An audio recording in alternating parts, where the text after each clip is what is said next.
আমরা আজকে ফিজিক্সের ধারাবাহিক আলোচনায় যে অধ্যায়টা নিয়ে আলোচনা করব সেটা অলরেডি আমরা লিখে রাখছি। আমরা আজকে করবো তাপগতিবিদ্যার প্রথম সূত্র। তো আমরা ইতিপূর্বে আলোচনা করে এসেছি তাপমাত্রা এবং থার্মোমিটার। ওই জিনিসটা নিয়ে যাদের সমস্যা আছে তারা চাইলে আমাদের পূর্বের যে দুইটা লেকচার আছে সেগুলো একটু দেখে আসতে পারি, তাহলে আমাদের এই জিনিসগুলা আরেকটু সহজভাবে আমরা ব্যাখ্যা করতে পারবো বা বুঝতে পারবো। তো আমরা আজকে করবো তাপগতিবিদ্যার প্রথম সূত্র। তাপগতিবিদ্যার মূলত সূত্র আছে আমাদের তিনটা, যা প্রথমটাকে বলা হয় শূন্যতম সূত্র, আরেকটা নাম আছে প্রথম সূত্র, আরেকটা হচ্ছে দ্বিতীয় সূত্র। তো আমরা ফার্স্টে তাপগতিবিদ্যার শূন্যতম সূত্রটাকে একটু বিবৃতি করে নিতে পারি। তাপগতিবিদ্যার শূন্যতম সূত্র হচ্ছে এমন একটা সূত্র যেটা আমাদের বলতেছে যে দুইটা বস্তু যদি অন্য কোনো তৃতীয় একটা বস্তুর সাথে তাপীয় সাম্যাবস্থায় থাকে, তাহলে প্রথমত যে দুইটা বস্তু আছে তারা পরস্পর তাপীয় সাম্যাবস্থায় থাকবে। তো এটাকে যদি আমরা একটু বিশ্লেষণ করি বা ব্যাখ্যা করি, তাহলে এমন ভাবে বলতে পারি যে এ হচ্ছে আমাদের একটা বস্তু এবং বি হচ্ছে আমাদের দ্বিতীয় আর একটা বস্তু, এবং বলা হচ্ছে সি আমাদের এমন একটা বস্তু যার সাথে এ তাপীয় সাম্যাবস্থায় আছে এবং বি সেও তাপীয় সাম্যাবস্থায় আছে। অর্থাৎ আমরা কি বললাম যে এই বস্তুটা সি এর সাথে তাপীয় সাম্যাবস্থায় আছে এবং পাশাপাশি বি বস্তুটাও সি এর সাথে তাপীয় সাম্যাবস্থায় আছে। তাহলে তাপগতিবিদ্যার শূন্যতম সূত্র বলতেছে এই যে এ এবং বি এরাও পরস্পর তাপীয় সাম্যাবস্থায় থাকবে। এখন আমরা সূত্রটা নয় বুঝলাম, কিন্তু এখানে একটা প্রশ্ন চলেই আসতে পারে যে আমাদের তাপীয় সাম্যাবস্থাটা কি। আমি এখন তাপীয় সাম্যাবস্থাটা যদি একটু ক্লিয়ার করি, আমি আবার এই দুইটা বস্তু নিয়ে নিচ্ছি। সাপোজ এ এবং বি দুইটা আমাদের বস্তু, আমরা ধরে নিলাম এ এবং বি এই দুইটা বস্তুর ভর সমান। যদি এই দুইটা বস্তুর ভর সমান হয় তাহলে তাপমাত্রার যদি পার্থক্য থাকে, আমি ধরে নিলাম তাপমাত্রার পার্থক্য আছে কত, আমি ধরে নিলাম এটা হচ্ছে 3 ডিগ্রি সেলসিয়াস আর এর যে মান এটা হচ্ছে 10 ডিগ্রি সেলসিয়াস। তাহলে এই বস্তুর তাপমাত্রা 3 ডিগ্রি সেলসিয়াস, এই বস্তুর তাপমাত্রা 10 ডিগ্রি সেলসিয়াস। এখন আমরা যদি কোনোভাবে এ এবং বি এই দুটা বস্তুকে একটা তাপ পরিবাহী কোনো বস্তু দ্বারা সংযোগ ঘটাই দিতে পারি বা এদের মধ্যে একটা কানেকশন দিয়ে দিতে পারি, তখন এদের মধ্যে তাপের আদান প্রদান শুরু হবে। এটা আমাদের তাপীয় সাম্যাবস্থার একটা মূলনীতি, কারণ আমাদের জগৎটাই চলে আসলে সাম্যাবস্থার উপর ডিপেন্ড করে। তো এখান থেকে আমরা বলতে পারি যেহেতু এইখানে তাপমাত্রা 3 ডিগ্রি এবং এইখানে তাপমাত্রা 10 ডিগ্রি, তাহলে উচ্চ তাপমাত্রার বস্তু থেকে নিম্ন তাপমাত্রার বস্তুতে তাপের স্থানান্তর ঘটবে। তাহলে কতক্ষণ যাবত ঘটবে এটা যদি আমরা একটু মেজারমেন্ট করতে যাই, তাহলে আমরা বলবো যতক্ষণ না পর্যন্ত এদের মধ্যে তাপমাত্রা পরিমাণ সেম হবে ততক্ষণ পর্যন্ত তাপের আদান প্রদান ঘটতে থাকবে। তাহলে আমরা ধরে নিলাম এ থেকে বিতে তাপ যাবে, এটা আসলে ধরে নেওয়ার কিছু না, এটাই সত্য, যেহেতু এটার তাপমাত্রা উচ্চ এবং এটার তাপমাত্রা নিম্ন। তাহলে উচ্চ তাপমাত্রার বস্তু থেকে নিম্ন তাপমাত্রার বস্তুতে তাপ যাবে। কতক্ষণ পর্যন্ত যাবে? আমরা এদের সাম্যাবস্থা যে অবস্থাটা হইতে পারে সেটা যদি একটু মেজার করি, আমরা দুইটাকে যোগ করে যদি 2 দ্বারা ভাগ করি, তাহলে আমাদের মানটা আসবে কত? 20 ডিগ্রি সেলসিয়াস। অর্থাৎ এদের মধ্যে তাপের আদান প্রদান ঘটবে ঠিক ততক্ষণ যতক্ষণ না পর্যন্ত এর তাপমাত্রা 30 ডিগ্রি থেকে কমে 20 ডিগ্রি হচ্ছে এবং বি এর তাপমাত্রা 10 ডিগ্রি থেকে বেড়ে 20 ডিগ্রি হচ্ছে। যখন দুইটা তাপমাত্রা 20 ডিগ্রি হয়ে যাবে, তখন এদের মধ্যে তাপের যে আদান প্রদান ঘটতেছিল সেটা বন্ধ হয়ে যাবে। এবং যখন দুইটা সেম তাপমাত্রায় থাকে তখন আমরা তাদেরকে বলি তাপীয় সাম্যাবস্থায় বস্তুগুলো আছে। অর্থাৎ এদের মধ্যে তখন আর তাপের আদান প্রদান ঘটবে না। তাহলে আশা করি তাপীয় সাম্যাবস্থাটা তোমাদের ক্লিয়ার হয়ে গেছে। তাহলে এটা ছিল আমাদের তাপগতিবিদ্যার শূন্যতম সূত্র। এখন আমরা চলে যাব আমাদের মূল আলোচনায়, তাপগতিবিদ্যার প্রথম সূত্র। তাপগতিবিদ্যার প্রথম সূত্র বোঝার জন্য আমাদের ফার্স্টেই একটা ধারণা নিতে হবে সিস্টেমের সাথে, কারণ আমরা প্রকৃতপক্ষে যে সকল জিনিস দিয়ে কাজ করাই বা যা কাজ করতে সক্ষম প্রত্যেকটা জিনিসকেই আমরা সিস্টেমের অন্তর্ভুক্ত করে ফেলতে পারি। আর সিস্টেমে কাজ করার জন্য কিছু রুলস এন্ড রেগুলেশন আছে, যেমন প্রত্যেকটা জিনিসের টার্মস এন্ড কন্ডিশন থাকে, এখানেও আছে। তো এইখানে আমরা যদি একটু বিবৃতি করি, যে কোনো মেশিন বা যে কোনো ডিভাইসকে কাজ করানোর জন্য তাকে আমরা নির্দিষ্ট পরিমাণ একটা কিছু ইনপুট হিসেবে দিয়ে থাকি। যদি আমরা ধরি মোটরসাইকেল, তাকে পেট্রোল, ডিজেল বা মোবিল এই জাতীয় কোনো একটা জ্বালানি দিতে হয়। যদি আমরা বলি শ্যালো ইঞ্জিন, তাকেও একটা কিছু দিতে হয়। জাস্ট অ্যান এক্সাম্পল হিসেবে আমি যদি বলি মানুষ একটা ডিভাইস, তাহলে মানুষকেও কিন্তু কিছু একটা পরিমাণ ইনপুট দিতে হয়। মানুষকে কার্যক্ষম করে রাখার জন্য তাকে খাবার দিই, এই খাবারই কিন্তু তার চালিকা শক্তি না। এই খাবারটাকে পরিপাক করার জন্য আমাদের দেহের অভ্যন্তরে পরিপাক তন্ত্র আছে, তার কাজ হচ্ছে আমরা যে খাবারটা খাচ্ছি সেটা থেকে তাপ উৎপাদন করা, আর ওই যে তাপ উৎপাদিত হইলো সেই তাপটাই আমাদের আসলে চালন করে। তাহলে অ্যাজ এ হিউম্যান আমি যদি একটা মেশিন হই, তাহলে সেই খাবারটা হচ্ছে আমার ইনপুট, আর আমি এই খাবারটা দিয়ে যে তাপ উৎপাদন হচ্ছে সেটা দ্বারা আমি যা যা করতেছি এই সবগুলো হচ্ছে আমার আউটপুট বা কাজ। তাহলে এইভাবে আমি একটা ধরে নিলাম যে এইটা আমাদের কোন একটা সিস্টেম। তাহলে এই সিস্টেমকে যদি আমি কাজ করাতে চাই, তাকে অবশ্যই একটা নির্দিষ্ট পরিমাণ তাপ সরবরাহ করতে হবে একটা শক্তি সরবরাহ করতে হবে।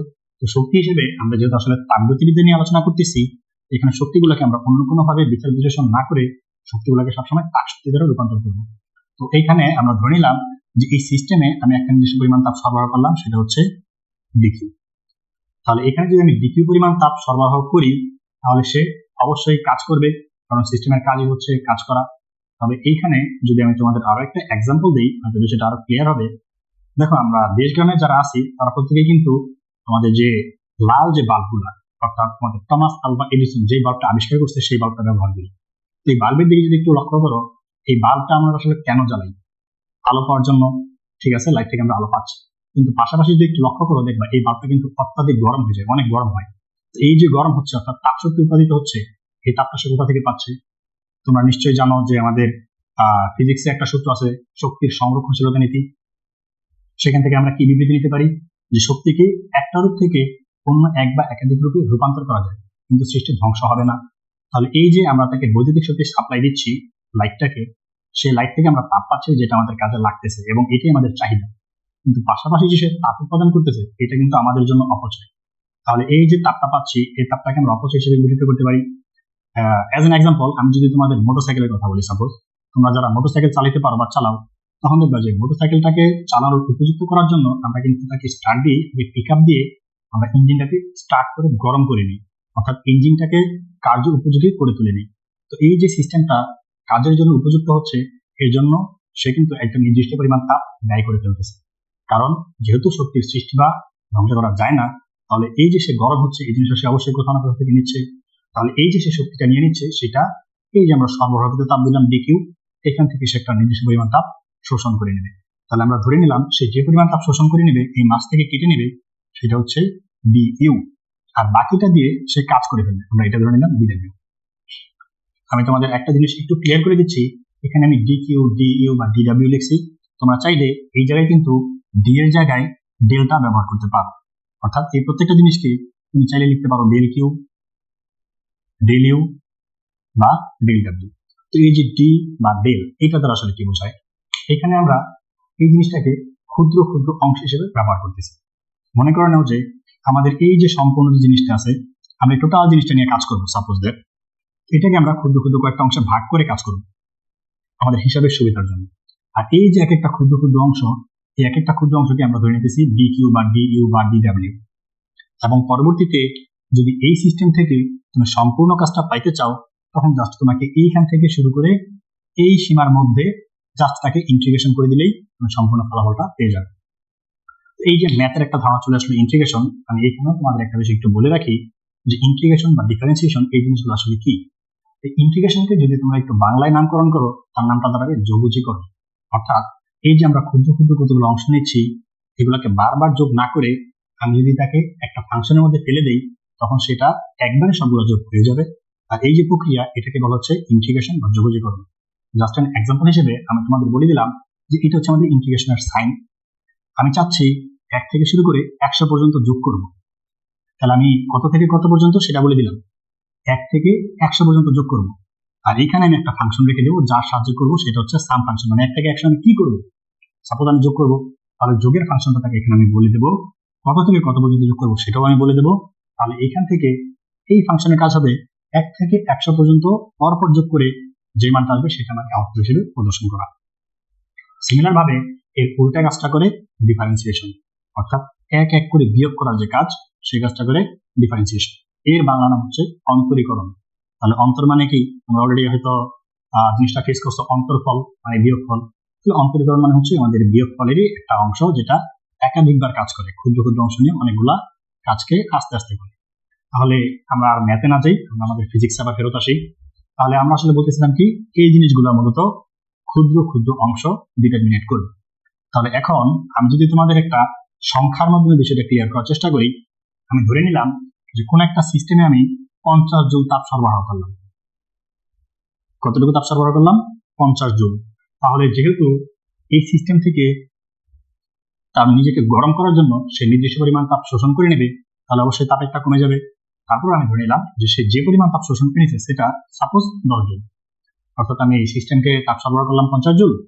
এখান থেকে সিস্টেমটা নিজেকে কাজের জন্য উপযুক্ত করে তোলার জন্য 10 জুল পরিমাণ তাপ গ্রহণ করে ফেললো।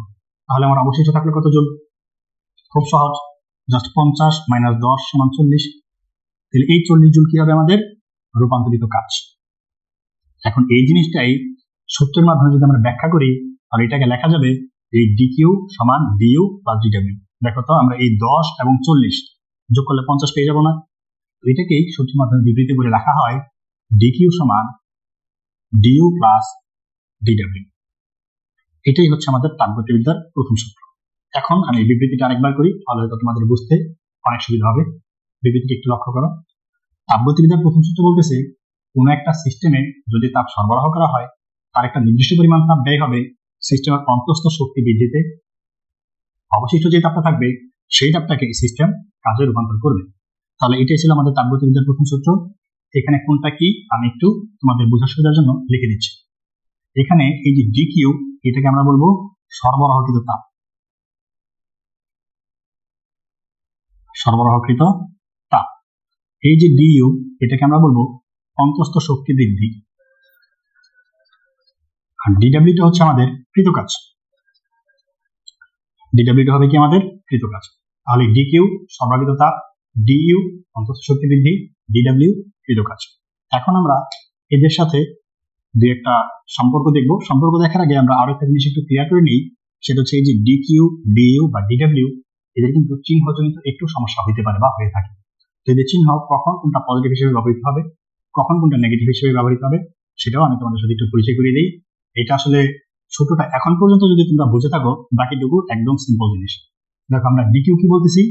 সরবরাহিত তাপ, অর্থাৎ আমরা সিস্টেমকে তাপ সরবরাহ করব।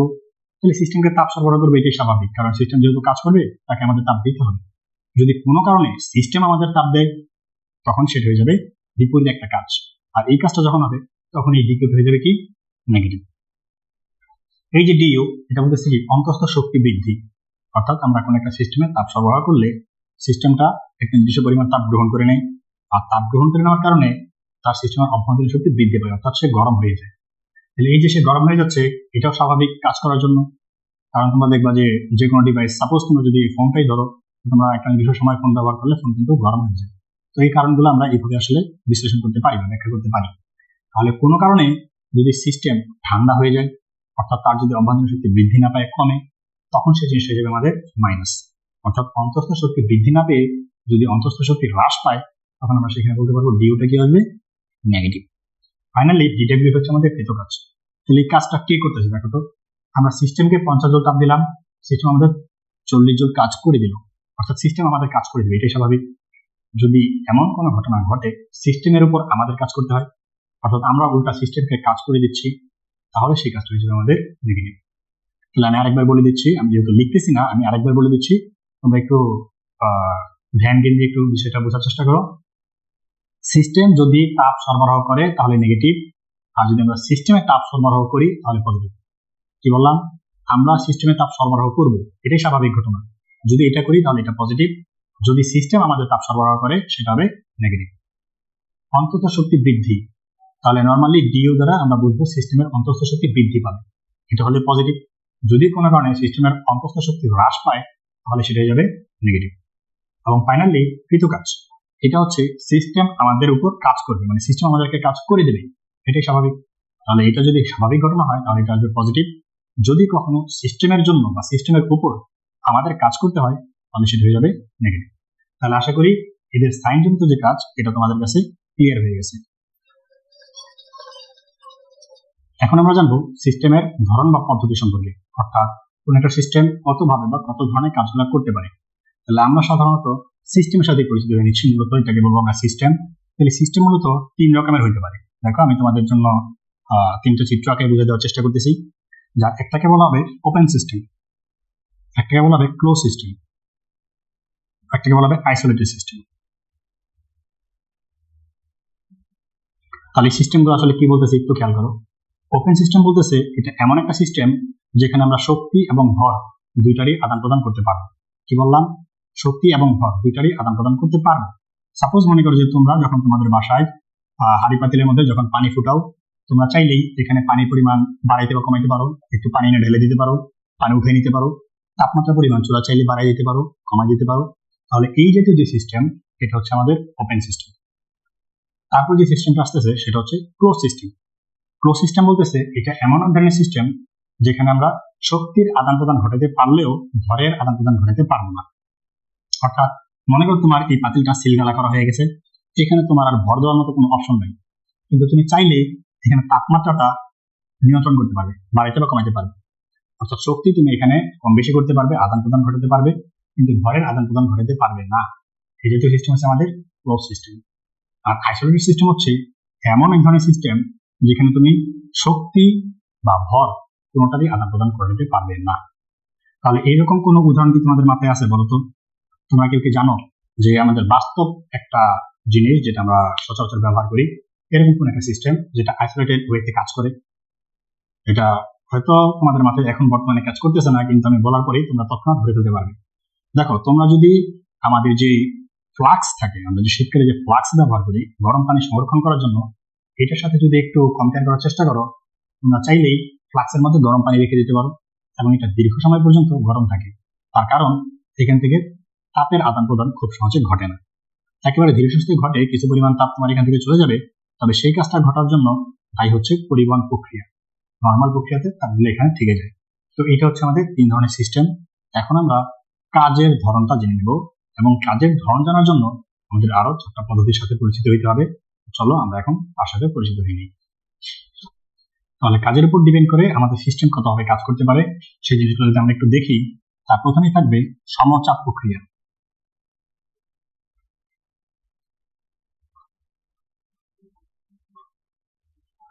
তাহলে সমচাপ প্রক্রিয়া বলতে কি বোঝায়?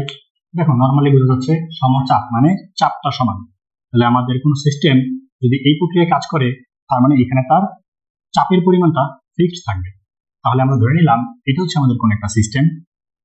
এই সিস্টেমে আমি একটা নির্দিষ্ট পরিমাণ চাপ প্রয়োগ করব এবং সেই চাপটা হচ্ছে পি। তাহলে এই সিস্টেমে যদি আমি পি পরিমাণ চাপ প্রয়োগ করি, তাহলে কিন্তু এই চাপ দ্বারা প্রভাবিত হয়ে এই বস্তুটার আয়তন কম বা বেশি হতে পারে। আমি ধরে নিলাম চাপ প্রয়োগ করার আগে তার আয়তন ছিল V1 এবং তার যে পরিবর্তিত আয়তন চাপ প্রয়োগ করার ফলে সেটা হচ্ছে V2। এটা সংকুচিত হইতে পারে, প্রসারিত হইতে পারে। তাহলে চাপ প্রয়োগ করলে তার কিন্তু নর্মালি আয়তনের পরিবর্তন ঘটবে। তাহলে এই আয়তনের পরিবর্তনটাকে আমরা ডিভি দ্বারা প্রকাশ করলাম। এটাকে আমরা লিখতে পারি V1 - V2 বা V2 - V1। আলটিমেটলি এখানে আমরা আসলে পার্থক্যটা ব্যবহার করব। তো এই ডিভিটা হচ্ছে আমাদের আয়তনের পরিবর্তন, আর আমরা প্রয়োগ করলাম কি চাপ। তাহলে আমরা জানি যে কোন একটা বস্তুর উপর যদি বল প্রয়োগ করি, বল প্রয়োগের ফলে যদি তার স্মরণ ঘটে তাহলে সেখানে কাজ হয়। তাহলে এখানে আমাদের পিটা বল হিসেবে কাজ করতেছে এবং তার আয়তনের পরিবর্তনের জন্য তার দৈর্ঘ্যজনিত যে স্মরণ হয়েছে সেটা হচ্ছে আমাদের স্মরণ। তাহলে এই ক্ষেত্রে আমরা কাজটাকে ব্যাখ্যা করতে পারবো ডিডব্লিউ সমান এই যে বল আর হচ্ছে আমাদের যে পরিমাণ স্মরণ হচ্ছে সেটাকে যদি আমরা আয়তনের পরিবর্তন বলি ডিভি, তাহলে আমরা কাজ পেয়ে গেলাম ডিডব্লিউ সমান পি ডিভি। তাহলে সমচাপ প্রক্রিয়ায় কোন একটা সিস্টেম যে পরিমাণ কাজ করবে সেটা আসবে ডিডব্লিউ সমান পিডিভি। তাহলে আমাদের যে তাপগতিবিদ্যার প্রথম সূত্রটা ছিল ডিকিউ সমান ডিও প্লাস ডিডব্লিউ, আমরা কিন্তু চাইলেই এই জায়গায় এই মানটা রিপ্লেস করে দিতে পারি। তাহলে আমাদের সূত্রটা কি দাঁড়াবে? দেখো, ডিকিউ সমান ডিও প্লাস পিডিভি। তাহলে এটা হচ্ছে আমাদের সমচাপ প্রক্রিয়ায় তাপগতিবিদ্যার প্রথম সূত্রটা কিভাবে কাজ করে তার ব্যাখ্যা। অথবা তোমরা চাইলে এখান থেকে জাস্ট সমচাপ প্রক্রিয়াকৃত কাজের মানটা বের করে এই সূত্রতে বসে দিতে পারো, কোনো সমস্যা নেই। তোমরা যেভাবে করো বা তোমরা যেভাবে ইজিলি গ্রহণ করতে পারো সেভাবে এটা ব্যবহার করবে, কোনো সমস্যা নেই। তাহলে এটা ছিল আমাদের সমচাপ প্রক্রিয়া। এখন একটু দেখো, আমরা যদি সম আয়তন প্রক্রিয়া নিয়ে কাজ করি, সম আয়তন প্রক্রিয়া, তাহলে দেখো আমি বললাম যে এখানে চাপ প্রয়োগ করার কারণে তার আয়তন পরিবর্তন হচ্ছে V1 এবং V2, আর আমাদের পরবর্তী যে প্রসেস সেটা বলতেছে সম আয়তন, অর্থাৎ তার আয়তনে কোনো পরিবর্তন হবে না। তাহলে আয়তনে যদি পরিবর্তন না হয় তাহলে আমরা কি লিখতে পারবো? V1 আর V2 কি আলাদা কোনো জিনিস হবে? যেহেতু আয়তনে পরিবর্তন নাই, তার মানে V1 যা V2 তাই। তাহলে এই ক্ষেত্রে আমাদের এই পার্থক্যটা কত আসবে? 0, তার আয়তনে পরিবর্তন নাই। তাহলে আমরা দেখো এই জায়গাটাকে কিভাবে ব্যবহার করতে পারি। আমরা লিখতে পারবো ডিডব্লিউ সমান P ইন্টু 0, আলটিমেটলি আমরা মান পাই দেবো 0। অর্থাৎ সম আয়তন প্রক্রিয়ায় সিস্টেম কোনো কাজ করে না, যেহেতু তার আয়তনে পরিবর্তন হয় নাই, তাহলে সে কাজ করবে কি? কাজ করে নাই। তাহলে এখান থেকে আমরা পেয়ে গেলাম কাজের পরিমাণ 0। তাহলে এই ক্ষেত্রে আমরা তাপগতিবিদ্যার প্রথম সূত্রটাকে লিখতে পারবো ডিকিউ সমান ডিইউ। দেখো, কারণ এটার মান তো 0, লেখা না লেখা একই কথা। তাহলে এখান থেকে আমরা একটা ডিসিশনে আসতে পারি। ডিসিশনটাকে একটু খেয়াল করো। আমরা এখান থেকে বলবো যে কোন একটা সিস্টেমে যে পরিমাণ তাপ সরবরাহ করা হয়, যেহেতু এই ডিকিউটা হচ্ছে আমাদের সরবরাহিত তাপ, তাহলে কোন একটা সিস্টেমে যে পরিমাণ তাপ সরবরাহ করা হয় ঠিক সেই পরিমাণ তাপ দ্বারা কি হয়, সিস্টেমের অন্তঃস্থ শক্তি বৃদ্ধি হয়। অর্থাৎ তার কাজ নেই, আমরা যা তাপ সরবরাহ করলাম টোটালটাই সে অভ্যন্তরীণ শক্তি বৃদ্ধিতে ব্যয় করে ফেলবো। তাহলে এই জাতীয় সিস্টেম যেগুলো আছে বা যে সিস্টেম এই জাতীয় প্রক্রিয়ায় কাজ করে সেটা হচ্ছে আমাদের সবচেয়ে লসজনক হবে বা সবচেয়ে লসজনক সিস্টেম। এবং এই প্রক্রিয়ায় কাজ করে আমাদের যে কোনো একটা মেশিন বা ডিভাইস একেবারে শেষের দিকে, তার আয়ুষ্কাল যখন প্রায় শেষের দিকে, তখন এসে তাকে আমরা যে পরিমাণ তাপ সরবরাহ করি তার সম্পূর্ণটাই ব্যয় হয়ে যায় তার নিজের অভ্যন্তরীণ কাজে ব্যয় করার জন্য। সিস্টেম আমাদের আর কি কোনো কাজ করে দিতে পারে না। তাহলে এটা ছিল আমাদের সমায়তন প্রক্রিয়া। তাহলে এর পরবর্তীতে আমরা যে সিস্টেমটা দেখবো সেটা হচ্ছে সমস্য প্রক্রিয়া।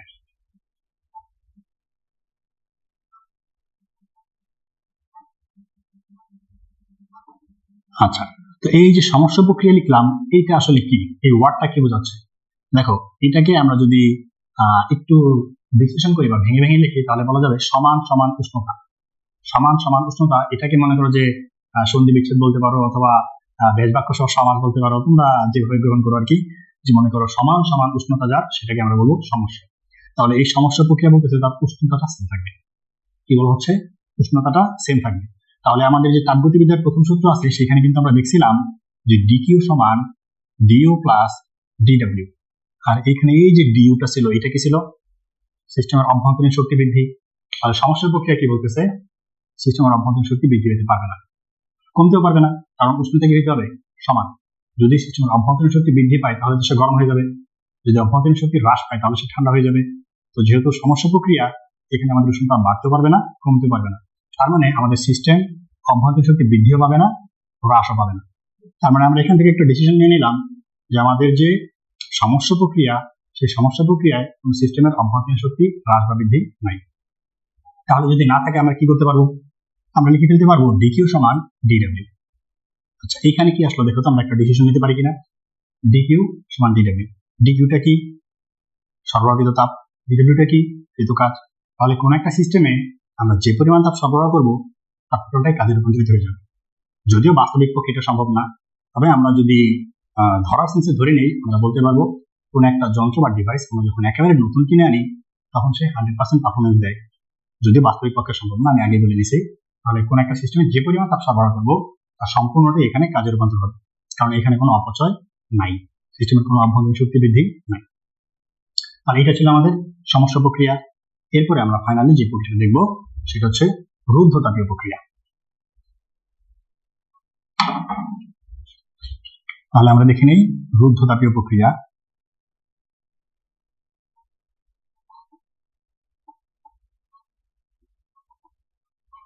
আচ্ছা, তাহলে তোমরা দেখো, রুদ্ধ, রুদ্ধ কথাটার মানে কি?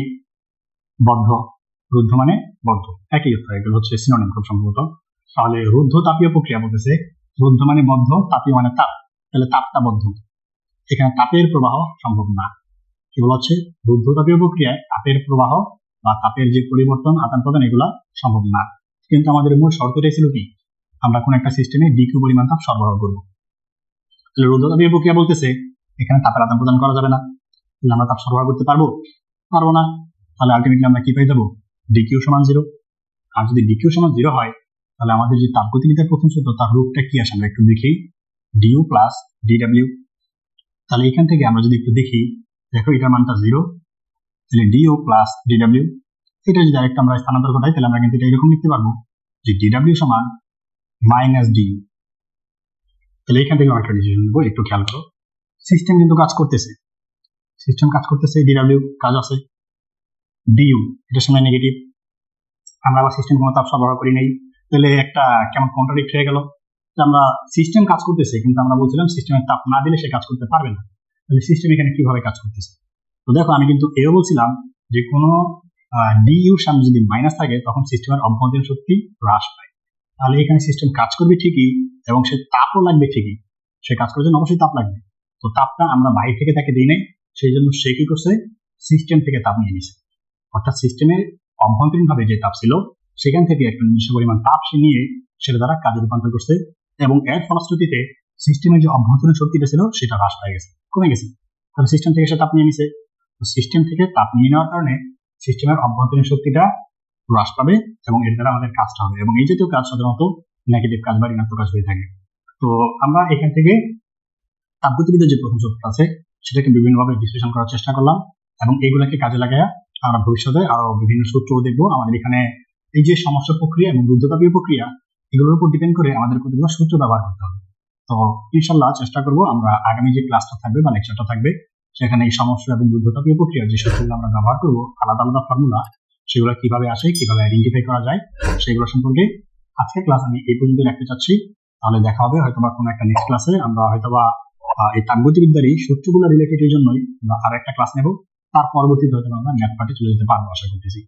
তো পরবর্তী ক্লাস পর্যন্ত তোমাদের সবার প্রতি শুভকামনা জানিয়ে আমি আজকের মতো এখানে বিদায় নিচ্ছি। আল্লাহ হাফেজ।